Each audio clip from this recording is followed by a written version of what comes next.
18 horas somente. Os irmãos, abra sua Bíblia aí, no livro de Pedro. Nós vamos estar dando continuidade à nossa exposição da Epístola de Pedro, e hoje nós vamos falar um pouquinho sobre a graça de Deus no sofrimento. 1 Pedro, capítulo 3, versículo 13 a 17. Carta de Pedro, nós já falamos isso em outros momentos, né? É um compilado teológico. Em nosso último encontro, por exemplo, a gente falou um pouco como Pedro estrutura a salvação. Na semana passada, o pastor Bruno fala sobre algo bastante interessante acerca da relação dos cristãos, os relacionamentos dos cristãos de modo geral. E hoje a gente vai dar continuidade nesse tema. Amém? Os irmãos acharam? 1 Pedro 3, versículo 17. 13 ao 17. Amém? Vamos fazer a leitura? Quem há de maltratá-los se vocês forem zelosos na prática do bem? Todavia, mesmo que venham a sofrer porque praticam a justiça, vocês serão felizes. Não temam aquilo que eles temem, não fiquem amedrontados. Antes, santifiquem Cristo como Senhor em seu coração. Estejam sempre preparados para responder a qualquer pessoa que pedir a razão da esperança que há em vocês. Contudo, façam isso com mansidão e respeito, conservando boa consciência, de forma que os que falam maldosamente contra o bom procedimento de vocês, porque estão em Cristo, fiquem envergonhados de suas calúnias. É melhor sofrer por fazer o bem, se for da vontade de Deus, do que por fazer o mal. Amém? Vamos orar mais uma vez. Senhor, nós te louvamos por essa manhã e te pedimos a sua direção, que o Senhor possa falar aos nossos corações.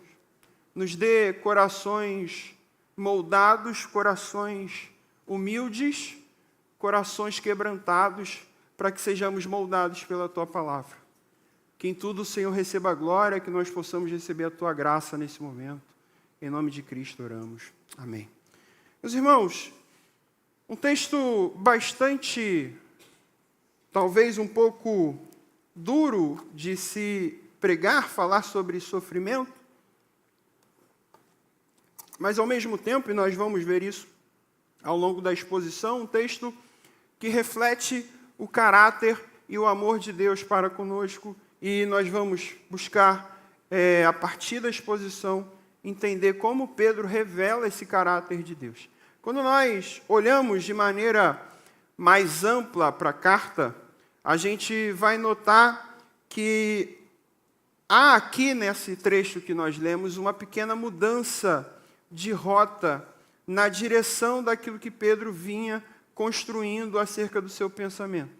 Ainda que permaneça um tom exortativo, a carta de Pedro tem essa característica de fazer exortações aos seus destinatários, e exortações, de alguma forma, torna perigosa a interpretação do texto, bem como também a exposição do texto, que muitas vezes, quando mal interpretado, quando mal exposto, se baseia simplesmente em exortar a igreja dizendo o que ela pode ou não fazer, o que ela deve ou não fazer. E aqui eu aproveito para abrir esse parêntese rapidamente, com o objetivo de ensinar os irmãos. Nós precisamos ter muito cuidado com pregações, com esse tipo de pregação, que apenas nos dizem o que devemos ou não fazer, ou como devemos ou não nos comportar, porque não é sobre o que devemos ou não, podemos ou não, nunca é sobre nós. A exposição da palavra de Deus é sempre sobre o que Cristo fez. Então, se as pregações que ouvimos se resumem à mudança, a comportamento, a atitude, a ação, muito provavelmente há uma certeza de que esses pregadores estão distantes do Evangelho. Nós não podemos confundir o Evangelho com os frutos do Evangelho. Comportamento são frutos do Evangelho, mas o Evangelho é a boa notícia de salvação que há somente em Cristo Jesus. Fechando então esse parênteses, voltamos ao texto. Como eu dizia, queridos, há uma mudança muito sutil naquilo que o apóstolo Pedro trata. Se vocês observarem, na sessão anterior, que o pastor Bruno expôs aqui muito bem para nós no domingo passado, Pedro trata da relação dos crentes em seus mais diversos âmbitos sociais. Pedro estabelece ali, ele delimita alguns nichos específicos em que os cristãos se relacionam. A gente vai observar que ele fala, por exemplo, sobre o tratamento ao estrangeiro. Pedro está falando ali acerca de um nicho das relações sociais que aquelas pessoas estavam lidando. Pedro fala também acerca da relação com os seus patrões, com os seus senhores.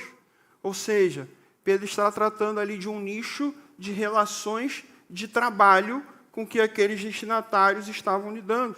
Pedro fala também da relação conjugal, a relação de um casal, ou seja, um nicho matrimonial. Então a gente observa que Pedro traça nichos específicos para tratar questões específicas com aquele povo. E a gente observa agora que Pedro amplifica essa relação. Pedro fala não mais de nichos específicos, mas agora ele fala de das relações gerais entre os cristãos, entre os crentes e aqueles a que nós vamos chamar aqueles que estão fora da comunidade cristã. E essa relação dos cristãos e os de fora da comunidade cristã são, em muitos casos, uma relação de hostilidade. Não por parte dos crentes, embora lamentavelmente isso ocorra, mas geralmente essa hostilidade vem por parte daqueles que estão de fora da comunidade cristã. Se estivéssemos com tempo, e talvez eu perguntasse a cada um de vocês, quem aqui já sofreu algum tipo de oposição, algum tipo de perseguição, algum tipo de ofensa ou menosprezo simplesmente por sermos cristãos. Talvez muitos de vocês tenham alguma experiência, algum relato para compartilhar. Nós temos aqui alguns jovens cristãos que estiveram ou estão dentro de uma universidade pública.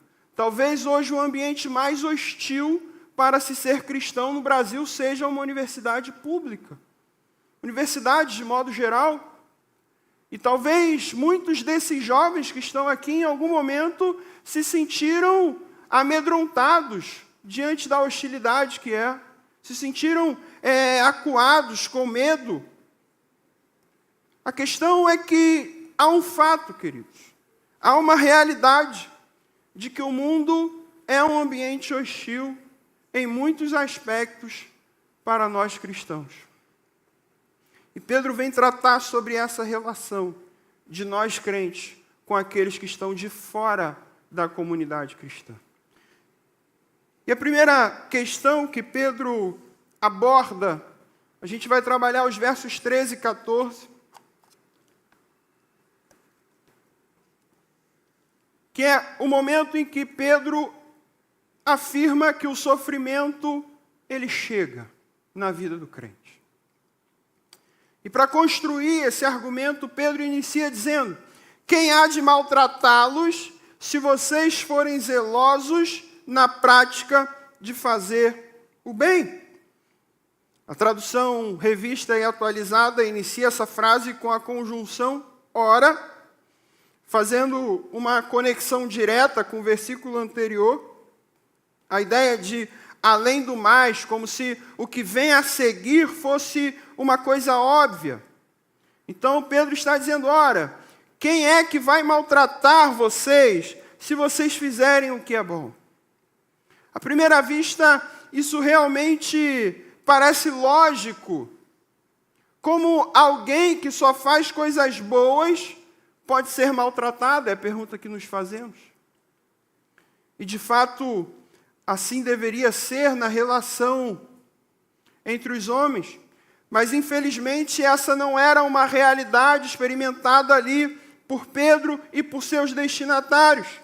Os irmãos bem sabem, nós já falamos isso, que o contexto era de perseguição deflagrada em face dos cristãos.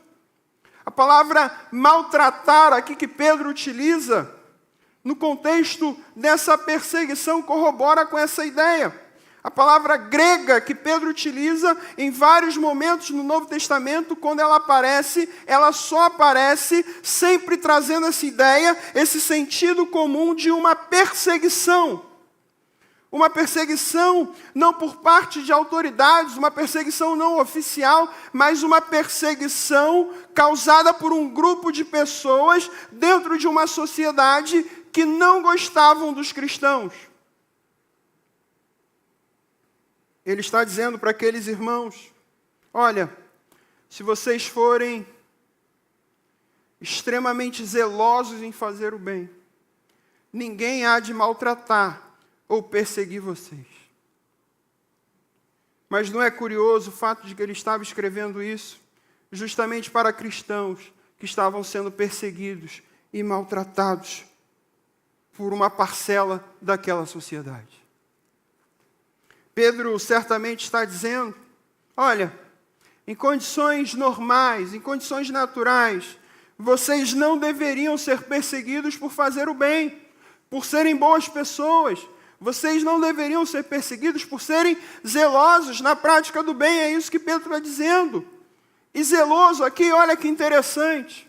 A palavra zeloso tem a mesma raiz da palavra zelote. Os zelotes eram uma das seitas do judaísmo. Quando a gente estuda ali um pouco de história bíblica, o período interbíblico, a gente vai ver que existiam 4 seitas que se formaram dentro do judaísmo. Os zelotes eram uma dessas seitas, a mais famosa talvez sejam os fariseus. Todo mundo já ouviu falar, já leu em algum momento na Bíblia. Tinham mais 2 outras seitas. Os zelotes eram uma seita dentro do judaísmo que surge naquilo que nós chamamos de judaísmo do Segundo Templo, um grupo radical, um grupo de extremismo político que se rebelavam com veemência contra o Império Romano.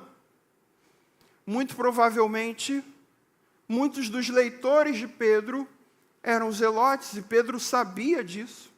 E por isso ele escolheu essa palavra para colocar aqui. Mas por que Pedro faz isso? Pedro fala que aquelas pessoas deveriam ser, assim como esse grupo radical, extremista, não na defesa da sua etnia, mas na prática de fazer o bem. Pedro estava exortando aquelas pessoas a serem intensos na prática de fazer o bem. Pedro estava dizendo para aquelas pessoas que se eles amarem o bem com a mesma disposição, com a mesma intensidade que um fanático religioso ama a sua etnia, vocês não seriam perseguidos, aquelas pessoas não seriam perseguidos. O problema aqui, queridos, era uma questão de idolatria. Os zelotes amavam muito mais a sua etnia do que o Deus que transformou aquelas pessoas em um povo.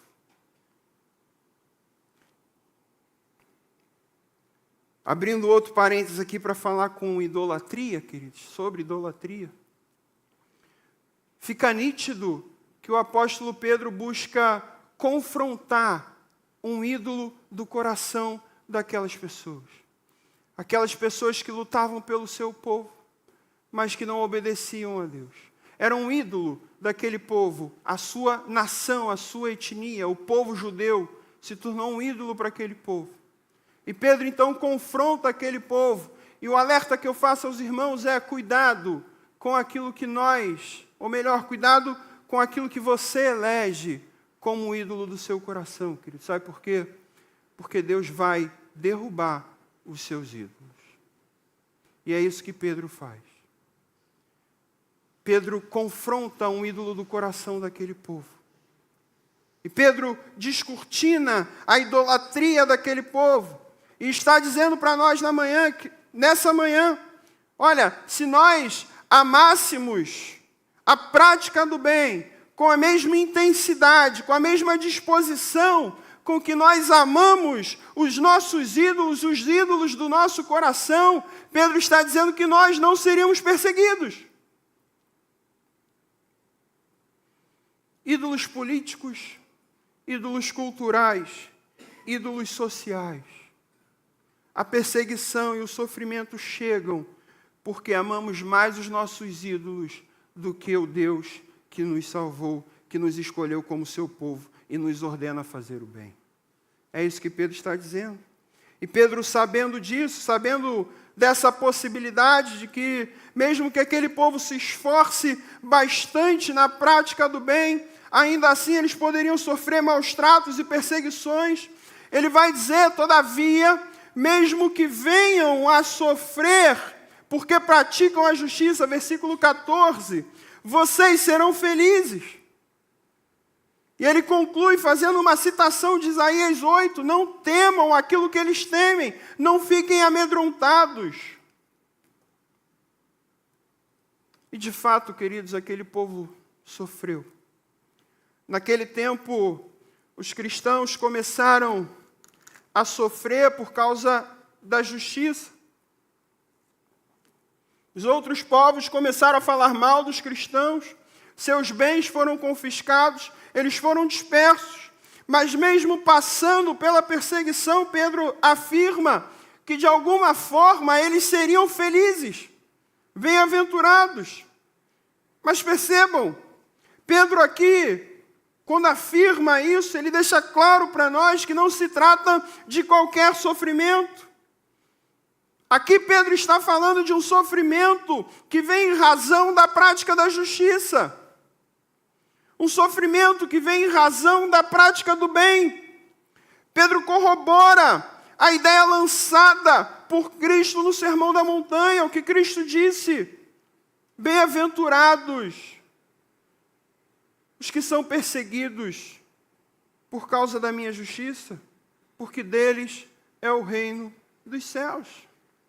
E para fundamentar, então, Pedro cita o profeta Isaías, quando diz, não temam aquilo que eles temem, não fiquem amedrontados. O contexto das palavras de Isaías é bastante significativo. Naquele tempo em que Isaías era profeta, Acais era o rei de Judá. E Acais estava enfrentando uma crise por conta de uma invasão iminente do Império Assírio. E então o rei de Israel e o rei da Síria chamam Acais para fazer uma aliança contra os assírios. Acais rejeita fazer uma aliança com o rei de Israel e decide, para preservar o seu reinado, fazer uma aliança com o rei da Síria, um povo que estava iminentemente pronto para atacar o seu reino. E aí Deus levanta o profeta Isaías. Isaías adverte, repreende Acais sobre uma aliança ímpia. E Isaías faz uma advertência a Acais, e essa advertência Pedro coloca na sua carta. Isaías faz a seguinte advertência: olha, ao Senhor dos exércitos santificai, seja Ele o vosso temor, seja Ele o vosso espanto. Acais tinha medo do rei da Síria. E por isso ele foi conduzido por seu coração a fazer uma aliança com ele. Isaías faz essa advertência: olha, não tenha medo de outros senão do próprio Senhor. Não tema mais ninguém além do próprio Senhor. E essa advertência Pedro traz para nós nessa manhã. Pedro estava alertando aquelas pessoas, dizendo: olha, não temam o que os outros povos temem. Não se espantem com o que os outros povos se espantam. Mesmo que vocês estejam sofrendo nesse momento, vocês são bem-aventurados. O reino dos céus pertence a vocês. Pedro está dizendo isso.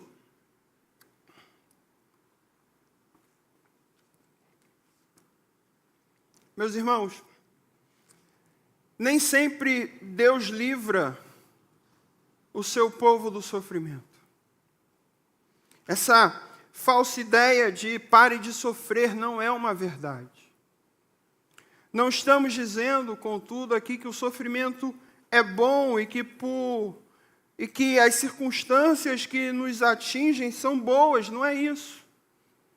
O que estamos querendo dizer, na verdade, é que em meio ao sofrimento, em meio a uma perseguição, Deus pode sim transformar circunstâncias dolorosas, circunstâncias difíceis da nossa vida em ferramentas para o nosso bem. Nós vamos ver isso mais para frente.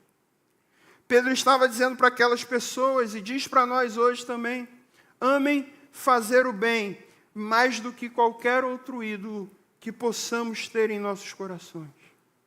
Amem servir as pessoas. Pessoas que pensam e se comportam diferente de nós. Amem acolher pessoas, amem abençoar pessoas, amem ser generosos com pessoas. Mas se mesmo assim vocês forem perseguidos por causa da justiça, se alegrem, porque vocês são bem-aventurados. Se alegrem porque Deus pode transformar o nosso sofrimento nesta vida em ferramentas para o nosso bem.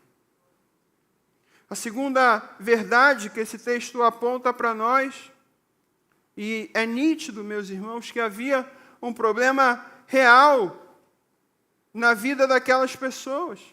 Elas estavam vivendo em um ambiente hostil, vivendo em um contexto de perseguição, de maus tratos, confisco de bens, dispersão, entre outros problemas. E por mais que Pedro desse orientações para se evitar ao máximo a perseguição, como a prática do bem, Pedro admite uma possibilidade de ainda assim serem perseguidos por causa da justiça de Cristo. E embora ele orientasse aquele povo a se alegrar, isso não anula o fato de que havia um problema. A perseguição era um problema, e como todo problema traz dor, como todo problema traz sofrimento, traz angústia, traz em muitos momentos uma sensação, um sentimento de completa incapacidade, impotência, e pode nos levar sim ao desespero. E diante dessa realidade, Pedro apresenta uma solução. Existe uma solução. Pedro diz: olha, antes de tudo, antes de fazer o bem, antes de lidar com o sofrimento, antes de se desesperar com o sofrimento, antes de tudo isso, antes de qualquer coisa, santifiquem Jesus como Senhor no seu coração. A palavra santificar aqui, queridos, ela pode apresentar alguns significados importantes para nós. A palavra grega, agios, que Pedro utiliza, é um verbo imperativo. Ou seja, Pedro está dando uma ordem àquelas pessoas: santifiquem o Senhor no coração de vocês, antes de qualquer coisa. Mas tem um detalhe, queridos. Esse verbo imperativo, ele tem um tempo verbal, e o tempo verbal na língua grega é um auristo. É uma ideia de continuidade, é uma ideia de progressão. Ou seja, Pedro está dando uma ordem que não se trata de algo que se faz apenas uma vez. Fiz uma vez, santifiquei hoje e é suficiente. Não, não é isso. Aqui o que se propõe é que essa ordem se trata de um processo contínuo, todos os dias. Santifiquem o Senhor, santifiquem Jesus como Senhor do seu coração. Ou seja, Pedro está dizendo, antes de tudo, santifiquem Jesus como Senhor no seu coração, todos os dias da sua vida.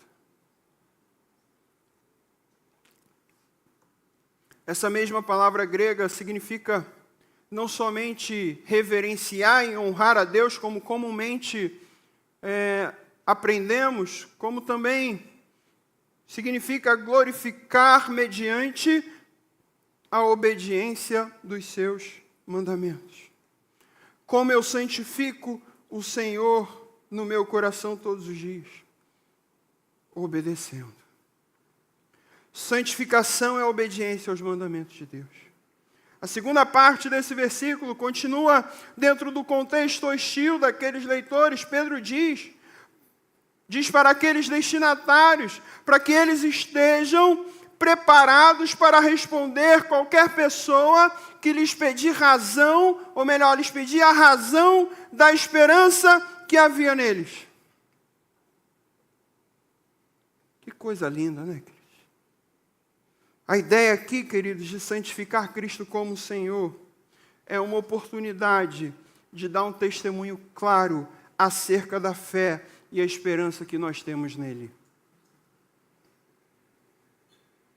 Um teólogo brasileiro, Ennio Müller, ele, quando comenta esse texto, ele vai dizer o seguinte acerca dos leitores de Pedro, olha que interessante. A vida dos cristãos era tal que a sua esperança transparecia no seu modo de vida, chamando a atenção de outros e assim oferecendo uma ponte natural para o evangelismo. Quando Cristo é Senhor do nosso coração, cada sofrimento, cada crise, cada adversidade se torna uma oportunidade de testemunharmos a nossa esperança, e a nossa esperança é Cristo. E para isso, nós precisamos estar preparados. Por isso, meus irmãos, eu abro mais um parênteses aqui. Não menosprezem o ensino. Não menosprezem uma boa literatura. Não menosprezem as muitas oportunidades que buscamos de desenvolver aqui na igreja para a edificação dos irmãos. Não menosprezem escola de liderança, não menosprezem EBD, não menosprezem culto no lar, não menosprezem aquilo que pode te preparar para responder acerca da esperança que há no coração de vocês. Precisamos estar preparados. Pedro está dizendo que mais importante do que qualquer outra coisa, independentemente do bem que seja praticado, ou do sofrimento que nós estejamos vivendo, antes de tudo, Pedro nos exorta: santifiquem Jesus como Senhor do nosso coração, e estejamos preparados para testemunhar da nossa esperança que é Cristo. Porque aqueles que santificam Jesus como Senhor, desfrutam de uma alegria, de uma paz tão grande, que as pessoas olham para nós e perguntam a razão da nossa esperança, e nós vamos poder dizer: a nossa esperança é Cristo, Ele é a solução para os nossos problemas. A terceira verdade, queridos, desse texto, é que existe um propósito no sofrimento. Até agora nós vimos que existe uma possibilidade de sofrermos, e é uma possibilidade real, nós não podemos ignorar essa realidade. Em alguns momentos, inevitavelmente, nós vamos experimentar o sofrimento, mas Pedro nos mostra uma solução, nos mostra uma saída para lidarmos com esse sofrimento, e essa solução é Cristo, é a santificação de Jesus como Senhor do nosso coração, a solução que nós necessitamos. Quando santificamos Jesus como Senhor, quando nos preparamos para responder à razão da nossa esperança, Ele nos conduz, Ele nos leva, desenvolve em nossos corações um comportamento que sem Ele seria impossível que nós desenvolvêssemos sozinhos. Pedro vai dizer então: olha, quando vocês responderem sobre a razão da sua esperança, façam isso com mansidão e temor, conservando boa consciência, de forma que os que falam maldosamente contra o bom procedimento de vocês, porque estão em Cristo, fiquem envergonhados de suas calúnias. Quantas vezes já lidei com pessoas no meu trabalho que chegavam para mim: ah, Érico, mas fulano fala muito mal de mim. Aí eu olhava para a pessoa assim, eu não falava, né, mas eu pensava: mas fala com razão. Você dá motivo para caramba. Sabe esse tipo de pessoa? Que dá motivo para caramba para as pessoas falarem mal, reclamarem, e depois é a vítima de tudo? Não é desse tipo de pessoa aqui que Pedro está falando. Pedro está falando de uma pessoa que é tão boa, que é tão zelosa na prática do bem, que quando alguém ousa falar mal dela, fica constrangida por causa da mansidão e do temor que há no coração dela. Esse constrangimento, Pedro fala de duas características que devem marcar a vida dos cristãos: mansidão e temor. Mansidão é aquela pessoa, manso é aquela pessoa caracterizada por uma humildade genuína, pela pacificidade, temor de respeito, a reverência, respeito. A ideia aqui é que Cristo, ou melhor, a ideia de que o cristão deve testemunhar da sua esperança com humildade e respeito diante de Deus. Quando alguém passa por situações adversas, situações de maus tratos, situações de perseguições, quando o cristão fica preocupado com a sua vida, sua família, seu patrimônio, podemos facilmente, queridos, deixar de dar bom testemunho. Ou em algumas vezes... Obrigado.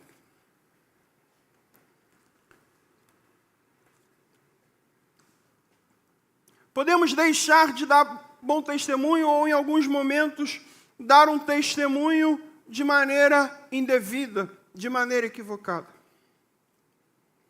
E Pedro nos exorta dizendo, olha, o testemunho do cristão jamais pode ser feito em um ambiente de soberba e arrogância. Precisamos dar razão à nossa esperança com conhecimento, com preparo, com mansidão, reverência, amor, temor, respeito. Nós não estamos neste mundo para vencer uma discussão na internet, queridos. Não estamos neste mundo para vencer uma discussão política. Nós não somos advogados de nós mesmos. Nem tampouco somos advogados da nossa fé. Existe um propósito no sofrimento, meus irmãos. Existe um propósito na perseguição. Nem sempre Deus vai nos livrar do sofrimento e da injustiça desse mundo. Mas sempre que nos deparamos com ela, temos a certeza de que existe um propósito maior nisso tudo. Um propósito de nos amadurecer, um propósito de nos tornar mais humildes, mais respeitosos, mas, sobretudo, um propósito de promover a glória do próprio Deus. Quando praticamos o bem, podemos ter a certeza de que estamos agradando a Deus. E se tivermos que sofrer nesse mundo, Pedro fala que seja por fazermos o bem, porque é melhor sofrer pelo que é bom do que pelo que é mal. Mas há um detalhe importante, uma inserção de Pedro, que ele diz, se for da vontade de Deus. Traz à luz a ideia de que Deus continua a controlar a história humana. Deus continua a controlar a nossa história. Nada escapa do controle de Deus. E nós precisamos reconhecer que Deus está no controle de tudo aquilo que nos acontece. Não podemos perder de vista a noção da soberania ativa de Deus sobre as circunstâncias humanas. Existe um propósito no sofrimento. E se essa for a vontade de Deus, que experimentemos o sofrimento, Deus pode usar o sofrimento, o nosso sofrimento, para nos conduzir a uma vida de santificação de Jesus como Senhor do nosso coração.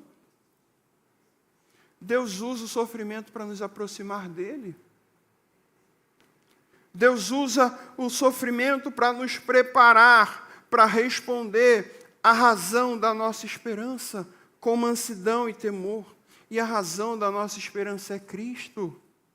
Deus usa o sofrimento para nos fazer lembrar que Ele continua governando soberanamente sobre todas as coisas.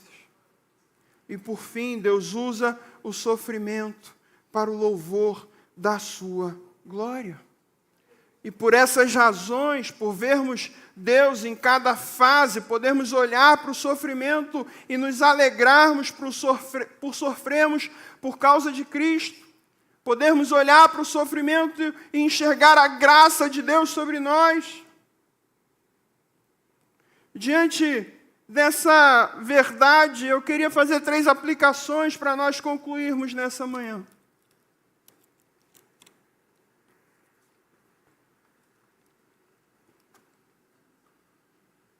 A primeira aplicação, querido, diz respeito à razão do sofrimento. Sabe, queridos, nós acabamos de ver que Deus pode sim, em sua soberana vontade, nos fazer sofrer. Vimos que Ele usa o nosso sofrimento para nos tratar, para nos moldar, nos ensinar. Mas isso, queridos, não torna Deus um Deus sádico. Precisamos ter cuidado com isso. Seria uma heresia tremenda acreditarmos nisso, seria um absurdo gigante crermos em um Deus que se alegra no sofrimento dos seus filhos. Não é isso que Pedro está falando, não se trata disso. Pelo contrário, Pedro fala em seu texto, Pedro fala de um Deus amoroso. Quando olhamos para a narrativa das Escrituras como um todo, nós tomamos consciência de quem nós éramos antes de Cristo e de quem nós somos agora em Cristo. Nós vemos o amor de Deus manifestado a nós por meio do nosso sofrimento. O mundo é hostil a nós, queridos, não porque somos melhores, não porque somos bons. O mundo é hostil porque o mundo ainda não conhece a verdade e o amor de Deus que nós conhecemos. Caso contrário, se nós também não tivéssemos conhecidos, seríamos igualmente hostis. O mundo nos persegue em virtude da sua condição pecaminosa que há naqueles corações. O pecado produz a hostilidade. O pecado produz a idolatria dos corações. O pecado nos afasta de Deus. O pecado é a razão de todos os problemas inerentes à existência humana. O pecado é a razão de toda injustiça existente nesse mundo. E Deus manifesta o seu amor por meio do nosso sofrimento para entendermos a nossa completa necessidade de justiça que há somente em Cristo Jesus. O pecado é a razão da injustiça do mundo. E por meio do sofrimento podemos enxergar a necessidade de justiça que há em Cristo. Deus manifesta o seu amor por meio do sofrimento para entendermos e rompermos com os ídolos do nosso coração. Tudo aquilo que rouba de Deus a nossa adoração, tudo aquilo que rouba de Deus a nossa devoção. Nós precisamos amar mais a Deus fazendo o que Ele ama por meio da obediência do que qualquer outra coisa que o nosso coração elege, insiste em nos fazer amar os ídolos que nós escolhemos. A segunda aplicação para nós, queridos, é que existe uma solução para o nosso sofrimento. A segunda aplicação é que a maneira pelo qual Deus nos oferece uma saída para o nosso sofrimento, uma solução para o nosso sofrimento, é Jesus Cristo. Não existe fórmula mágica, existe Cristo agindo na vida de um pecador. Deus permite que passemos por sofrimento, mas Ele não nos deixa passar por ele sozinhos. Essa é a questão. Deus nos dá uma solução, uma saída, e a saída é Cristo, somente Cristo. E como fazemos isso? Santificando Jesus como Senhor do nosso coração. O mundo é hostil a nós, mas Jesus nos é favorável. O mundo é mau, mas Jesus é bom. O mundo é perverso, mas Jesus é justo. O mundo é injusto, Jesus é a própria justiça. O mundo nos acusa, mas Cristo nos defende, Ele é nosso advogado. Somente em Jesus encontramos força, suporte e sustento em meio aos sofrimentos da nossa vida. A terceira aplicação, para nós concluirmos. Eu quero fazer essa última aplicação para nós nessa manhã. Deus usa o sofrimento para nos fazer enxergar a necessidade de justiça que há somente em Jesus. Deus nos apresenta uma solução para o sofrimento, que é o próprio Cristo conosco.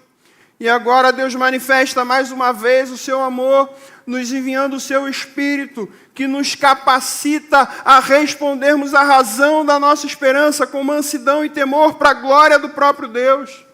Somente pelo Espírito Santo podemos responder ao mundo, não com a hostilidade que eles nos apresentam, mas com a mansidão que o Espírito Santo nos dá. E é isso que nos diferencia das pessoas que estão lá fora. Não somos melhores, não somos superiores. A única diferença é que nós temos o Espírito agindo em nossos corações. Mas se nós lidamos com aquele mundo, se nós respondemos àquele mundo com a mesma hostilidade que eles nos oferecem, queridos, eu tenho uma triste notícia para você: o Espírito não está no seu coração.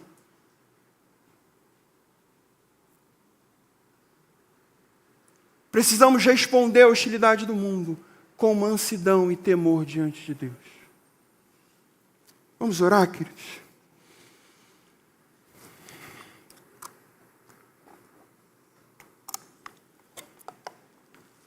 Senhor, nós te agradecemos por essa manhã. Obrigado por sua palavra. Te pedimos, Deus, que o Senhor possa abrir os nossos olhos para a verdade que é Cristo. Que possamos, sobretudo, antes de tudo, como o texto disse, santificar Jesus como Senhor em nossos corações. Que o Senhor governe sobre nós. Governe nossas mentes, governe nossos corações, e que o seu Espírito nos habilite, nos capacite a sermos mansos e humildes diante desse mundo de hostilidade. Para a glória do teu nome, em nome de Cristo oramos. Amém, Deus.